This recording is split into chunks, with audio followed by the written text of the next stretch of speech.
Assalamualaikum warahmatullahi wabarakatuh.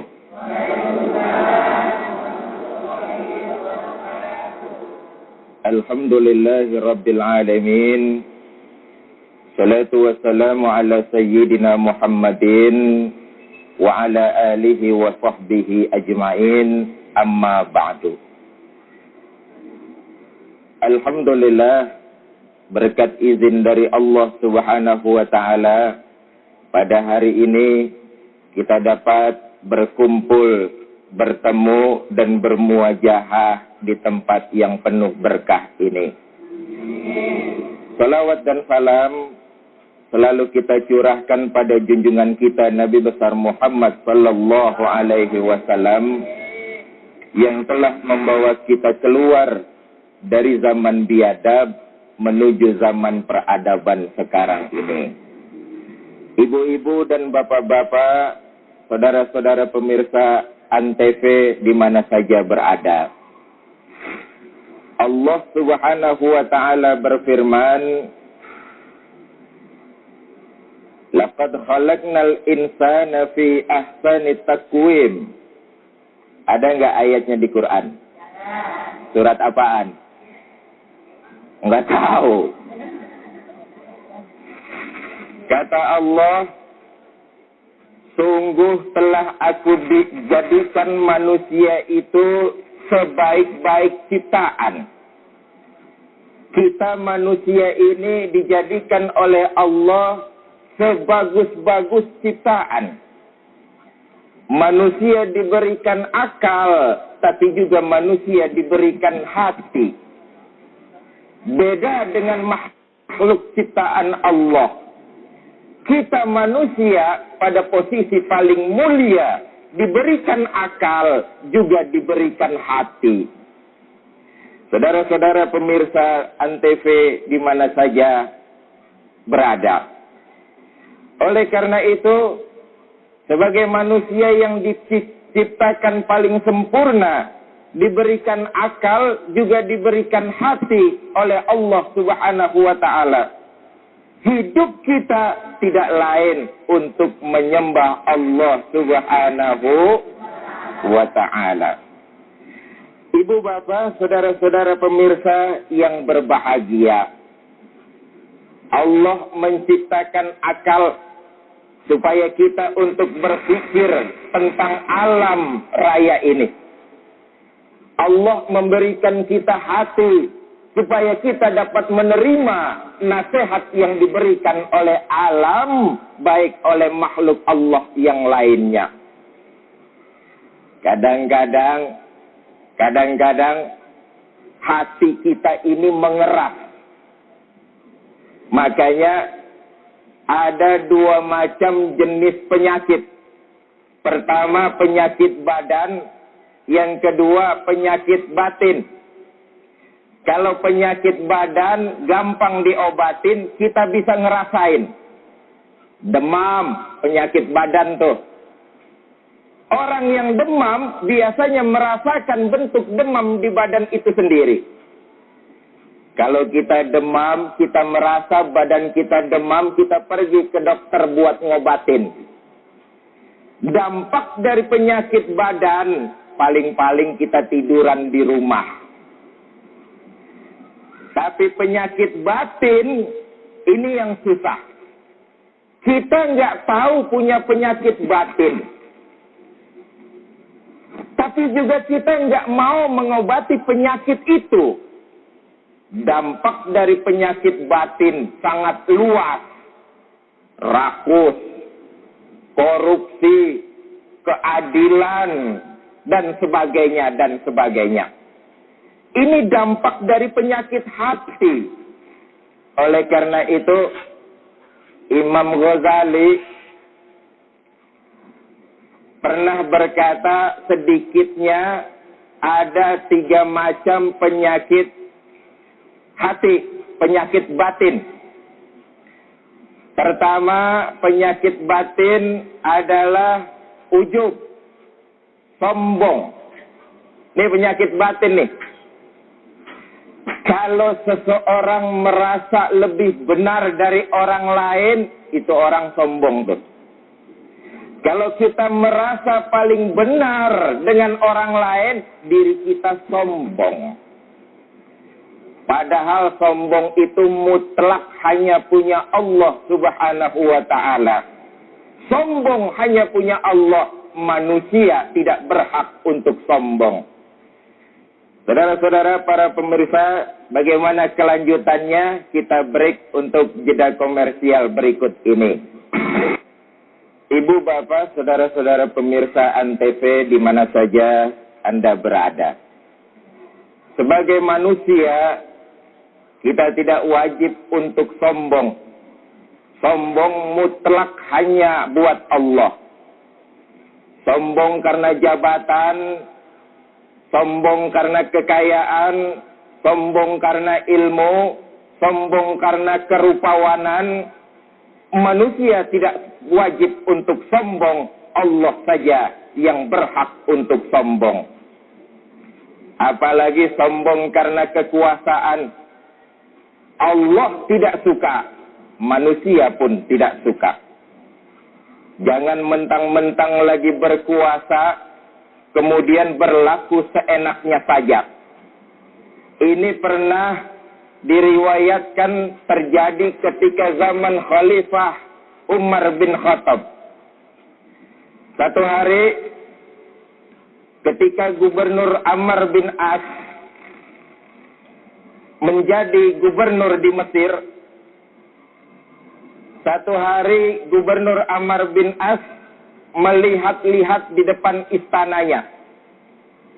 Di depan istana Amr bin As ini ada sepetak tanah dan gubuk reot milik Yahudi. Kemudian Yahudi itu diundang ke dalam istana oleh Amr bin As. Sampai di istana, Gubernur Amr bin As berkata, Yahudi, kamu pemilik tanah dan gubuk reot itu ya?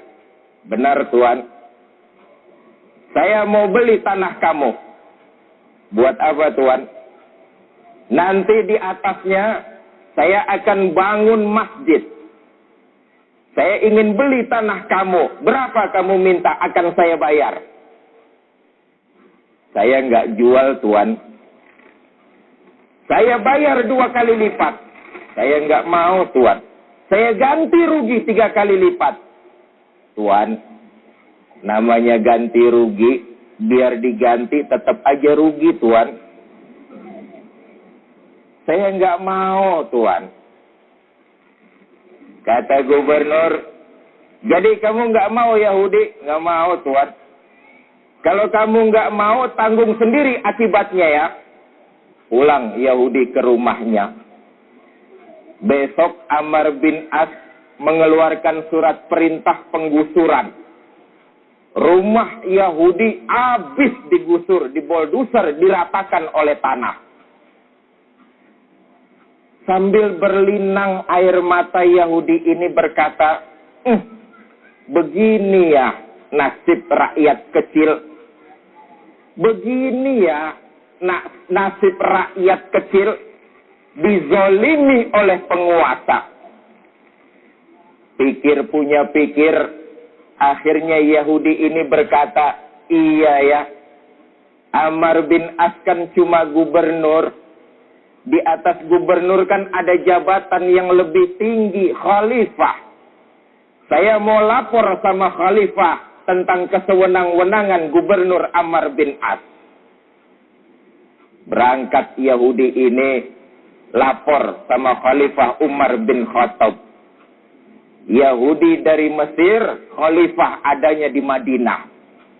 Berangkat dari Mesir ke Madinah untuk mencari keadilan. Ketika ingin memasuki kota Madinah, Yahudi melihat seorang laki-laki berteduh di bawah pohon korma. Kemudian ditanya oleh Yahudi, selamat siang, Pak. Siang. Bapak kenal khalifah? Kenal. Istananya terbuat dari apa, Pak? Istananya terbuat dari mutiara-mutiara iman. Pengawalnya banyak, Pak. Banyak. Pengawalnya para fakir miskin, anak-anak yatim piatu, janda-janda tua.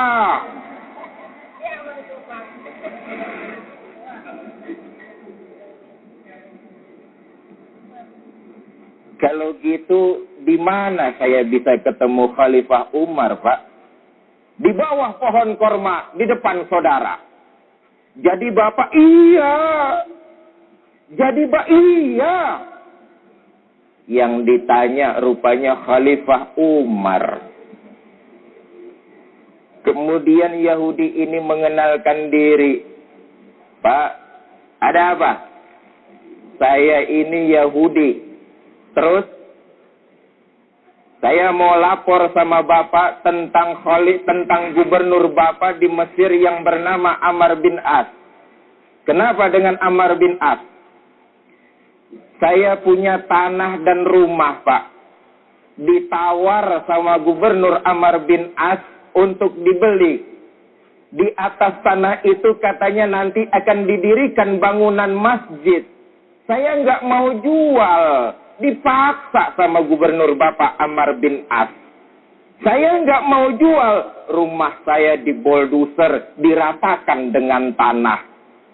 Saya kesini menuntut keadilan, melapor kepada Khalifah Umar bin Khattab. Kata Umar bin Khattab, Yahudi, iya Pak. Kamu lihat di depan ada tong sampah. Lihat Pak. Pergi ke sana, ambil sepotong tulang, bawa ke sini. Ini Yahudi bingung. Jauh-jauh dari Mesir ke Madinah, suruh ngambil tulang di tong sampah. Setelah dapat sepotong tulang, kemudian dikasihkan kepada Khalifah Umar bin Khattab. Khalifah Umar mengeluarkan pedang, kemudian menorehkan pedang itu di atas tulang. Red, garis lurus tepat di tengah-tengah tulang. Setelah selesai Khalifah menggoreskan pedang di atas tulang, Khalifah Umar berkata, Yahudi, sekarang kamu pulang. Bawa tulang ini sampaikan kepada gubernur saya Amr bin As. Bawa tulang ini sampaikan kepada gubernur Amr bin As. Yahudi makin bingung. Jauh-jauh dari Mesir ke Mekah ke Madinah dapat tulang. Tuan, kalau cuma tulang, saya nggak perlu lapor sampai ke Madinah. Di Mesir juga banyak tulang. Sudahlah, kata Khalifah Umar, kamu pulang, sampaikan tulang ini kepada gubernur saya Amr bin As.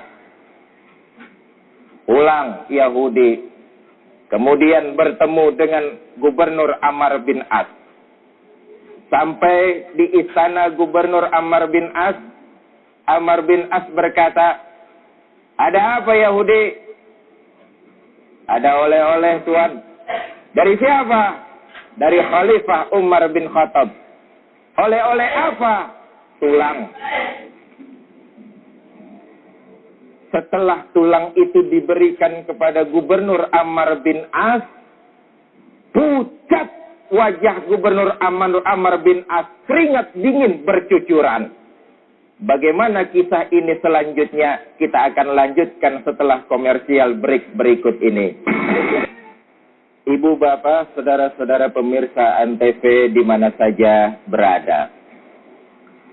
Setelah gubernur Amr bin As menerima tulang dari Yahudi, mukanya pucat, badannya keluar keringat dingin menggigil ketakutan. Yahudi makin bingung melihat gubernur Amr bin As. Dalam hatinya, baru sekali ini seumur-umur ngelihat gubernur takut sama tulang. Setelah mendapat tulang dari Yahudi, gubernur kemudian memerintahkan kepada aparatnya untuk membongkar masjid. Aparatku, kata gubernur Amr bin As, bongkar masjid itu. Kembalikan tanah dan gubuknya kepada pemiliknya Yahudi. Berikan mereka haknya. Yahudi makin bingung. Kemudian bertanya kepada gubernur Amr bin As. Tuan gubernur, masalah bongkar masjid mah gampang. Saya mau tanya, itu tulang sebenarnya terbuat dari apa sampai gubernur takut banget sama tulang? Kata gubernur Amr bin As, Yahudi, ini tulang sebenarnya tulang biasa. Tapi karena yang mengirim Khalifah Umar bin Khattab, tulang ini bermakna dua. Pertama, tulang ini mengingatkan kepada saya bahwa manusia semuanya pasti akan jadi tulang itu. Betapapun besar kekuasaan, betapapun banyak pangkat dan jabatan, saya pasti bakalan jadi seperti tulang itu. Kalau yang garis tengah ini lurus ke bawah, ini tandanya khalifah berpesan kepada saya. Hai Amr bin As, jangan mentang-mentang kamu punya jabatan. Jangan mentang-mentang kamu sedang berkuasa. Bertingkah laku zalim menindas rakyat jelata. Jadilah kamu seperti garis lurus ini. Adil. Baik adil ke bawah maupun adil ke atas. Kalau kamu tidak bisa berbuat adil, maka pedangku yang akan menebak lehermu. Ini pesan Khalifah Umar bin Khattab. Kemudian kata Yahudi, begitu ya Tuan? Iya, Tuan, sungguh sangat mulia ajaran Islam. Maka mulai saat ini, saksikanlah Tuan Gubernur, Ashadu an la ilaha illallah wa ashadu anna Muhammadar Rasulullah. Masuk Islam Yahudi gara-gara ajaran Islam. Ini yang saya maksud kembali ke konteks awal, akal untuk berpikir, hati untuk membenarkan apa-apa terhadap penciptaan Allah Subhanahu wa ta'ala. Sombong bukan milik manusia, Allah yang punya. Nih, penyakit batin sombong. Penyakit batin yang kedua yaitu dengki. Apa dengki itu? Nggak mau ngelihat orang lain mendapat nikmat dari Allah.